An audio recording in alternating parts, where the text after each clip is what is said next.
Amahoro y'Imana kuri mwe mwese mukurikiranye ibiganiro byacu bya Mixmax TV kuri YouTube channel yacu.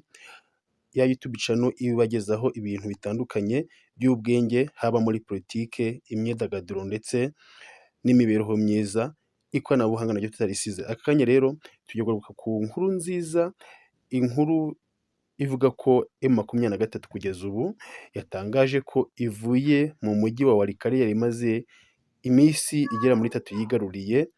Uwo mujyi ikaba yari yawuvanyemo ingabo za leta ya Kongo ndetse n'imitwe ifatanya n'izi ngabo za leta ya Kongo kurwana intambara harimo Wazalendo.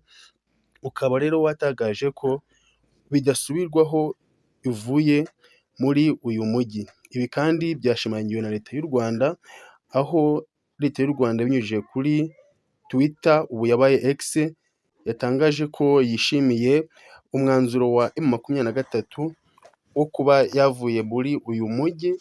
Akaba ari itangazo yasohoye uyu munsi tariki 23. Iryo tangazo tugiye kurinyuramo turebe icyo leta y'u Rwanda yavuze kuri iri tangazo, ndetse turebe n'ingaruka nziza bishobora kugira mu gihe ibi bikorwa byo kugenda M23 igerageza kwihuza na leta ya Kongo byagumya gushyirwamo imbaraga, dore ko kugeza ubu leta ya Kongo yatangaje ko bidasubirwaho ihagaritse imirwano yaberaga muri kariya gace ka Walikale, aho yatangaje ko FARDC ndetse na Wazalendo bahagaritse ibikorwa bakoraga by'intambara bahangana n'umutwe wa M23. Mbese muri rusange kugeza ubu aka gace kakaba kasubiranye umutekano. Reka tubirebe rero, turebe iri tangazo leta y'u Rwanda yasohoye. Reka turinyuremo turebe uko rimeze. Nk'uko maze kubabwira rero, ni itangazo leta y'u Rwanda yasohoye igaragaza ko yishimiye intambwe imaze guterwa muri RDC, aho yatangaje ko muri tangazo yavuze ngo u Rwanda rwishimiye intambwe imaze guterwa muri RDC ku ya 23 Werurwe 2025. U Rwanda rwishimiye itangazo rya M23 ryerekeye kuvana ingabo zayo mu gace ka Walikale mu rwego rwo gushyigikira gahunda y'ibiganiro byo kugarura amahoro. Rwishimiye kandi itangazo rya Repubulika Iharanira Demokarasi ya Kongo rivuga ko ibikorwa byose by'ibitero byakorwaga na FARDC ndetse na Wazalendo bihagaritswe. U Rwanda rwiyemeje gukorana n'impande zose kugira ngo imyanzuro yafashwe yubahirizwe, by'umwihariko mu rwego rwo kubahiriza amasezerano nk'uko biteganywa n'inama y'abakuru b'ibihugu bya EAC ndetse na SADC, hamwe n'izindi gahunda zigamije gukemura ibibazo binyuze mu nzira irambye ya politiki n'umutekano mu karere. Ibi rero nibyo leta y'u Rwanda yatangaje, ndetse tukabihuza n'ibyabaye mu minsi yashize. Muribuka ko Perezida wa Repubulika y'u Rwanda Paul Kagame yahuriye na Perezida wa Kongo Felix Antoine Tshisekedi Tshilombo muri Qatar, aho bahuriye mu biganiro n'umwami wa Qatar, bakavuga ko bemeranyije ibintu bitandukanye, cyangwa se bafashe imyanzuro itandukanye mu nama bakoze.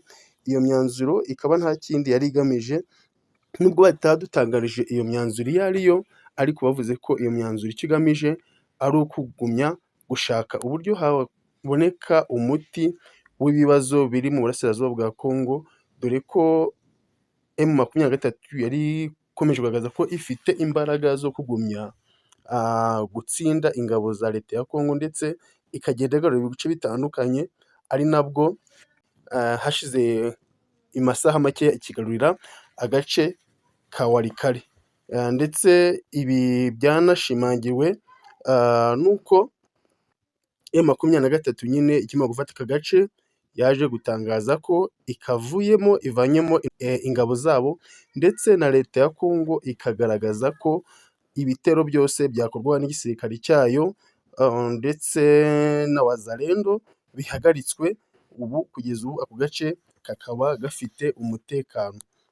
Ni ibintu byagiye bigaragara ko ingabo za leta ya Kongo, murabizi, mwagiye mubibona ko aho zirwanya na M23 hose ziratsindwa, ku buryo wabonaga ko n'ubundi uru rugamba M23 byanze bikunze izarutsinda mu gihe hatagira igikorwa ngo noneho haboneke gushaka umuti mu buryo bw'ibiganiro, gushaka amahoro mu buryo bw'ibiganiro, kuko ntabwo igisirikare cya leta ya Kongo kigeze kigaragaza ko gifite imbaraga zo gutsinda igisirikare cy'umutwe w'inyeshyamba za M23.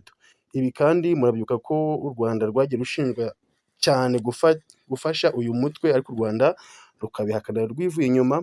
Niyo mpamvu rero mubona ko rwagaragaye rwishimiye ko byibura noneho hari agahenge kagiye kuboneka muri kano gace, ndetse wenda bishobora gutanga icyizere ko aka gahenge cyangwa se uku gusubira inyuma kwa M23 ntawamenya, wenda bishobora gukomeza no mu bindi bice, cyangwa se byibura intambara ikaba yahagararira aho yari igeze, mu gihe leta ya Kongo yakomeza iyi gahunda yo kuba yagenda igana na M23, noneho M23 ikaba ishobora kugenda isubira inyuma cyangwa se iva mu bice yari yagiye ifashe.